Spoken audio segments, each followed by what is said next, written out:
It can suck to be colorblind, and especially to have a clump of ugly little dots laugh at you as you realize that you'll never be able to drive a train. This little Ishihara plate is often what keeps us apart from dream jobs. So today on Chromophobe, I'm going to give you 7 ways to cheat your way past the Ishihara test. Before we get started, I have been grappling for a year with the ethics on whether I should make this video. The ethics of occupational screening against the colorblind is contentious and definitely a video in itself. Certainly, I have no qualms in helping a mildly colorblind man in China bypass an Ishihara test that aims to block him from getting a personal driver's license. On the other hand, the Ishihara test is appropriately used to prevent the colorblind from working in roles where color vision is actually critical to the safety of them or the public. So, why am I making this video anyway? First, there is not much more information in this video than what can be found through the first page of Google results for how to cheat the Ishihara test. I assume anyone who's actually motivated enough to cheat is also capable of the most trivial of online research.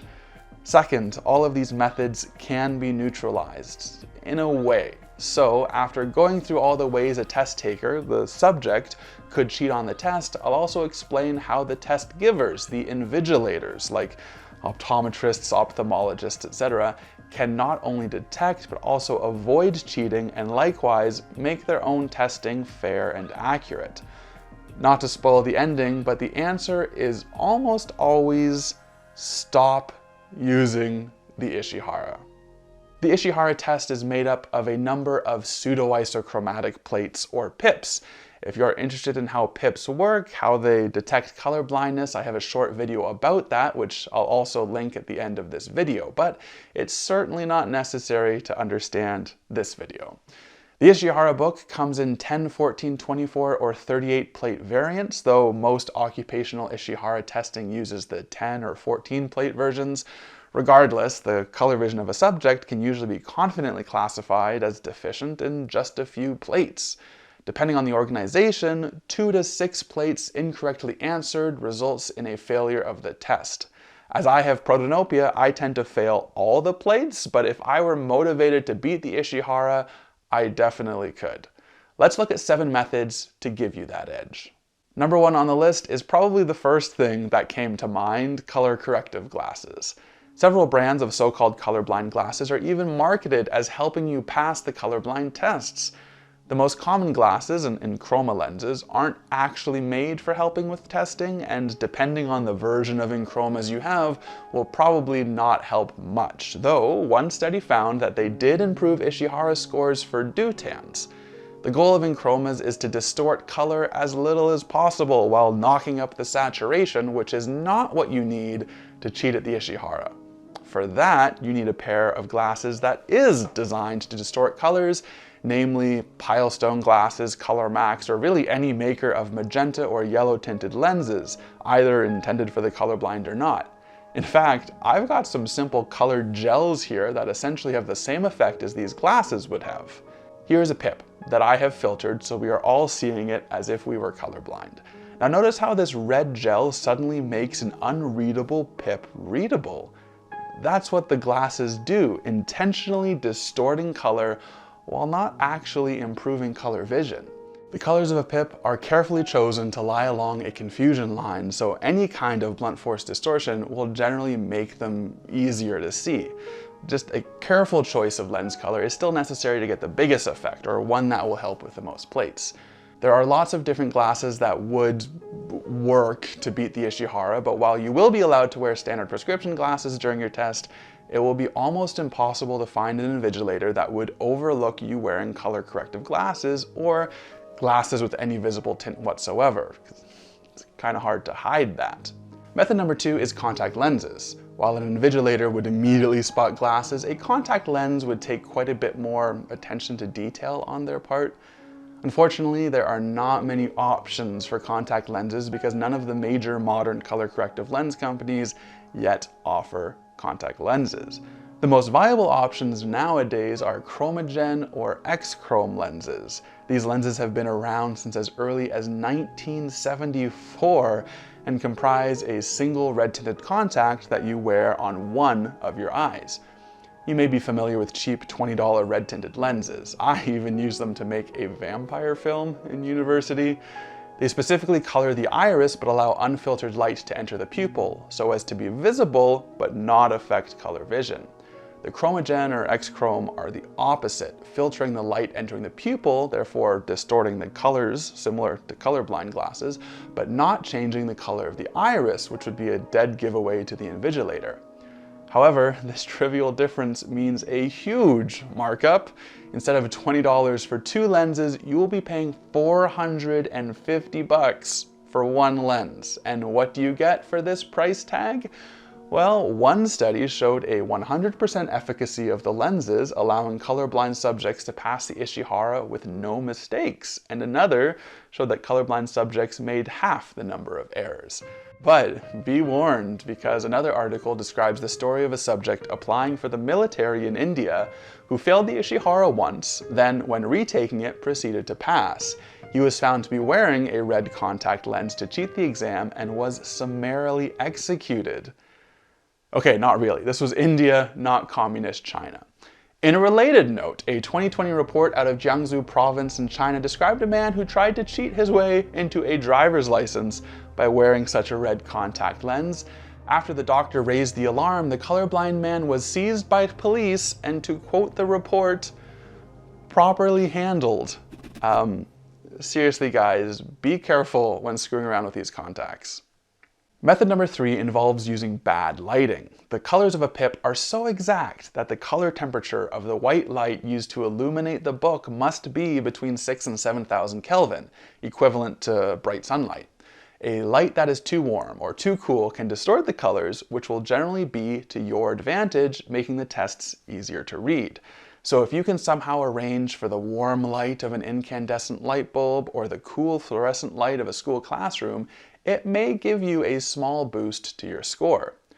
One of the creators of the HRR test, a test far superior to the Ishihara, even noted, "As they are presently administered, pseudo-isochromatic plates have become as much tests of the lighting system used as they are tests of the subject's color discriminatory ability." In addition to warm or cool colored lights, using lighting with a poor CRI, or color rendering index, can also help to distort the colors. Yet, at the same time, would not be detectable to the Invigilator. Funnily enough, this may be the only instance ever where a low CRI is desired, if anyone else has any ideas. LEDs and incandescent bulbs have a high CRI, but fluorescent lights have a low CRI that can give you some extra distortion on those pips. Regardless of what light source is used, the most important feature is that it's as bright as possible, as long as it's not making you squint. As we turn down the brightness of a light source, you can see how the colors get more difficult to differentiate. Likewise, the brighter the light source is, the more distance your eye will be able to detect between colors of confusion, meaning the pips will be easier to read.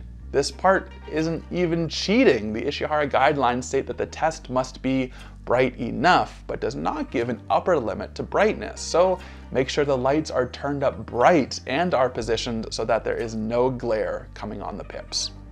Method number 4 involves stretching the rules that the Ishihara guidelines outline for the Invigilator. According to the instructions, the book must be placed exactly 75 centimeters in front of the subject. On the contrary, I have found that some pips can be easier to read when observing from either closer or farther, so you can play with this if possible. Also, this 3-second time limit for each plate is not just due to the impatience of the Invigilator. Getting to study a pip for 10 seconds could help you solve a pip which you wouldn't be able to see in only 3. I bring this up because the 3 seconds is definitely not a universally enforced limit. If you can find an Invigilator that is a little looser with the rules, either from ignorance or sympathy for the colorblind, that bit of extra time can give you a tiny boost. Actually, one paper found that a motivated layman who read the rules of the Ishihara and applied it to 100 industrial employees disagreed 30% of the time with the diagnosis determined by an Ishihara expert. Another described that the Ishihara test used for the US military during World War II let 50% of colorblind subjects pass due to the carelessness and incompetence of invigilators. So if you can get a careless, incompetent, or, okay, sympathetic invigilator to administer your test, your chances of passing go up a lot. Method number 5 is all about practice. Okay, also not cheating per se, but practicing with the precise test you will be taking can increase your chances of passing because the Ishihara is a trainable test. Just another one of its fatal flaws. Simply being familiar with the font of the numerals used in the Ishihara, knowing their strangely unique shapes, can give you an edge. I extracted the numerals from the Ishihara plates and generated some solidified versions of them here. First, note that there is no 0, which is already a useful piece of information. Second, the shapes almost look like they were taken from different font families. Most have unique features such that they can be identified while only looking at one nondescript part of the numeral. Look at where the curves are, where the flats are, where the bulbous protrusions are. These can all give you an edge when trying to differentiate between a 5 and a 6, for example. Even with my protanopia, one of the strongest forms of red-green colorblindness, there is one plate where I can make out just the tip of a numeral in the top left. If I was taking the Ishihara for the first time, I'd be stuck guessing between 4 numbers, but because I've practiced, I know from its placement in the circle that it's a single digit, not a double digit solution, and because of the angle, I can also guess that it is more likely to be a 7 than a 2 or a 3, for example. This trainability was fixed in pips designed after the Ishihara, namely the SPP, which uses digital numerals, and the HRR, which uses shapes, but the Ishihara just sticks to its nostalgic, stylized fonts for no good reason. Of course, when you practice the test so many times, you are going to start noticing patterns, and that's why my 6th method for cheating the Ishihara test, and definitely the most controversial on this list, is memorization. Controversial because with just a few hours of preparation, even someone with total color blindness can completely break the Ishihara test. In 1935, just 18 years after the first publishing of the Ishihara plates, Elsie Murray, a color vision researcher, wrote a scathing open letter to American Weekly, which had republished the Ishihara plates and their corresponding solutions. The plates have been duplicated along with an easily memorized key and exposed in public places, reducing the 5th edition to a parlor game. Most examiners refuse to bother to present the plates in variable order to foil cheating. The mischief done to science and to the general public by the commercial exploitation of the present edition is irreparable. The easy solution for the publishers of the Ishihara plates would be to randomize the numbers in each book, or at least change them every few years, but they didn't do that. Tracking down the oldest version of the Ishihara plates that I could find, they have not changed since at least 1951. At least. Before that, with the exception of an early switch from hiragana characters to Roman numerals and the addition of some different kinds of plates all happening prior to 1951, I imagine they have probably never changed. The unwillingness of the former and current publishers of the Ishihara plates to change the numbers in every edition is frankly mind-boggling and makes memorization so much easier. As I said earlier, the Ishihara book comes in 10, 14, 24, or 38 plate versions, but each of the smaller versions is a complete subset of the larger version. That is, all of the plates of the 14-page version are also in the 24-page version, and so on. However, they are not in the same order, so you do have to make sure you know which version you are getting before you start memorizing. Lucky for you potential memorizers, occupational screening is usually done with the 14-plate version, and memorizing all of the numbers therein is almost trivially easy, equivalent to memorizing like 2 phone numbers, which, alright, might be a terrible analogy nowadays considering none of you probably can even remember your own phone number, but say equivalent to memorizing all 14 jersey numbers off the 1995 Chicago Bulls lineup? Like, easy. Despite this, the Ishihara does have one defense against memorization. the ability to reorder the pages. You see, the Ishihara test is technically a binder, not a book. That means that the pages can be removed and reordered to make it harder to memorize. However, as Elsie Murray pointed out in 1935, most invigilators do not reorder their pages, and if the several ASMR YouTube videos I've watched of optometrists with deep cleavage are any indication of real optometrists, you can usually rely on the books being in the original order for no other reason than it makes scoring easy for lazy invigilators. So if you're up for crossing your fingers and hoping whoever gives your test is just as lazy, then just memorizing the 14 digits in raw order, 12, 8, 29, 5, 3, etc., may be all you need. Even if the pages have been reordered though, it's far from game over. The plate number is printed on every page, so you could just memorize the answers associated with a page number, which will help even if the plates have been reordered. The small problem with this method is the font size of those plate numbers are so small that it's unlikely you'd be able to read them from that 75 centimeter distance without getting noticeably closer to the book, something that is explicitly forbidden in the rules. There are a few other memorization techniques to give you a small advantage. Number one, memorize the transformation plates. These are the plates that will look like one number to a color normal but a different number to the colorblind. For example, when you see this plate and it appears to you as a 21, you should know that the true answer is always 74. If you see 70, you already know that there are no zeros in the real solution set, and in that case, the real answer is always 29. Number two, memorize the hidden digit plates. These plates, more colloquially known as the reverse Ishihara, are solvable by the colorblind, but typically not by color normals. For example, where you see a 73, a color normal should see nothing, just a bunch of bright colors, so you must also claim to see nothing. Number three, know what all the possible numbers are in the entire set of 38 plates. If you can't decide whether something is a 9, 8, or 0, just know that there are no plates with 9 or 0 as the solution, so choose 8.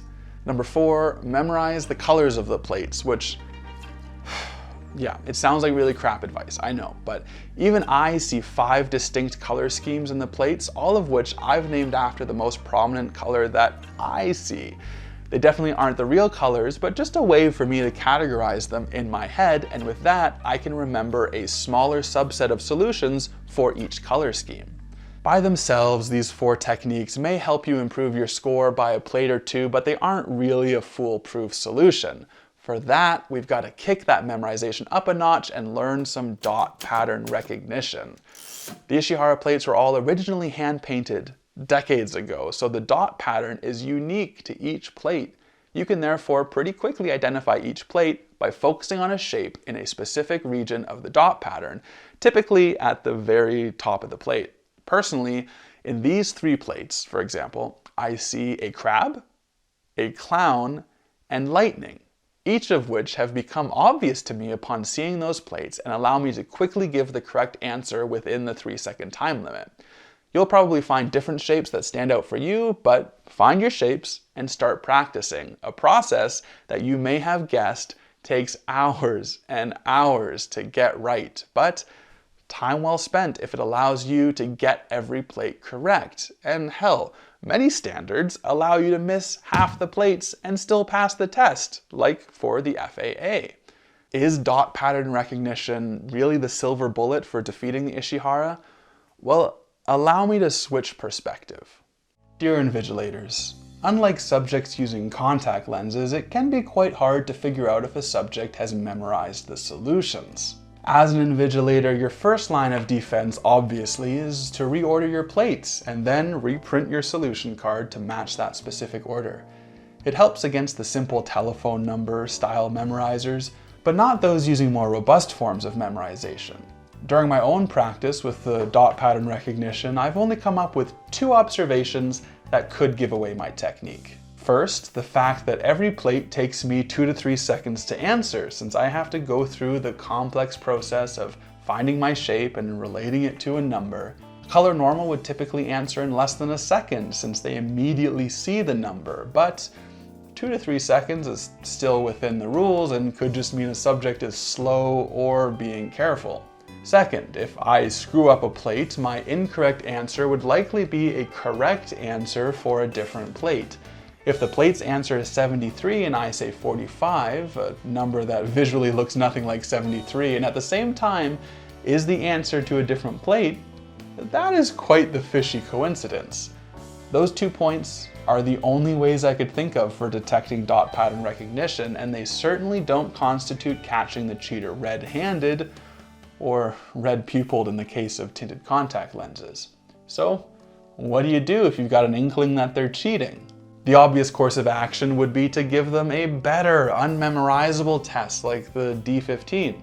Unfortunately, you are typically bound by some specification or mandate to use a specific test, namely the Ishihara in this case. While broadly sticking to the Ishihara plates, you could also try focusing on the path tracing pips. In these pips, the subject must trace a winding path with their finger or a brush instead of recognizing a number. These were originally included to test illiterate subjects, but are also useful in that memorizing a path is much harder than memorizing a digit.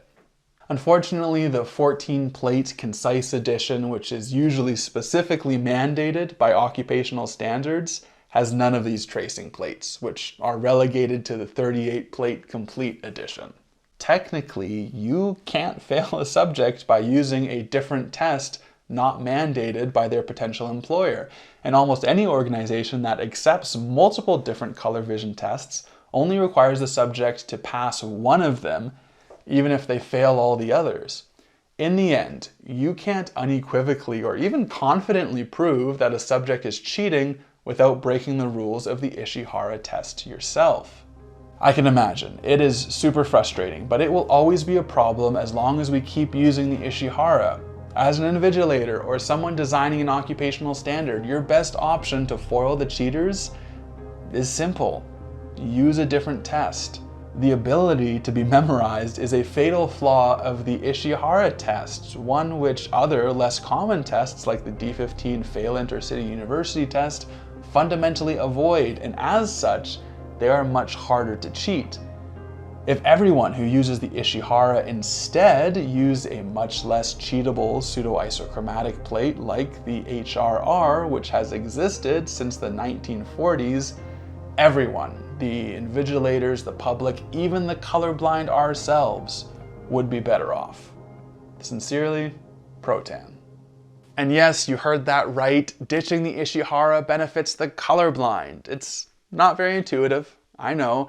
How are we better off by not using the one test that we have the backdoor key to? The one test we could, hypothetically, cheat on. Well, while it's clear the Ishihara benefits the dishonest colorblind subjects, let's not forget it also punishes the honest colorblind subjects. The Ishihara is intended as a screening test and is therefore much stricter than the other tests. The idea is, if you pass the Ishihara, your color vision is definitely okay for anything. If you fail the Ishihara, it doesn't even mean you're colorblind. It simply means further testing is required. The nasty truth is, though, many subjects and invigilators kind of treat the Ishihara as the end of the line, and subjects are usually not even informed, upon failing it, that they have other really decent options for passing a different approved test. The FAA has a dozen different tests that someone can take instead of the Ishihara. Pass any one of them, and you're good for your pilot's license. Most people will opt to take the Ishihara because it's the one test that their local optometrist has on hand, but it's also one of, if not the hardest test to pass of the lot.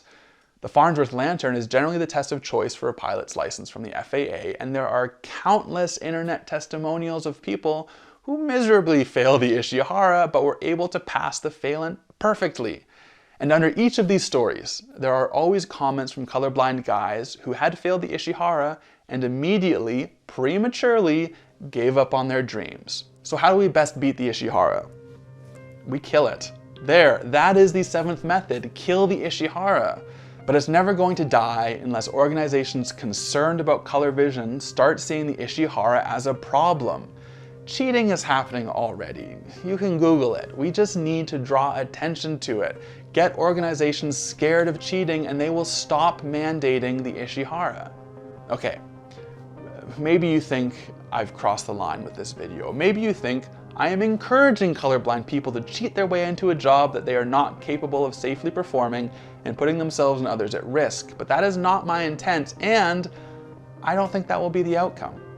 I made this video for the same reason that the lock-picking lawyer routinely demonstrates how easy master lock locks are to pick. Not to encourage theft, but to show how irresponsible it is to trust master lock for your security. Highlighting the weaknesses of the Ishihara is the best way to get people to stop using it. 88 years ago, Elsie Murray saw that the damage was done to the integrity of the Ishihara as soon as it was published publicly for the first time. Since then, despite much better alternatives popping up, there have been no concerted efforts to either improve the Ishihara test or just replace it.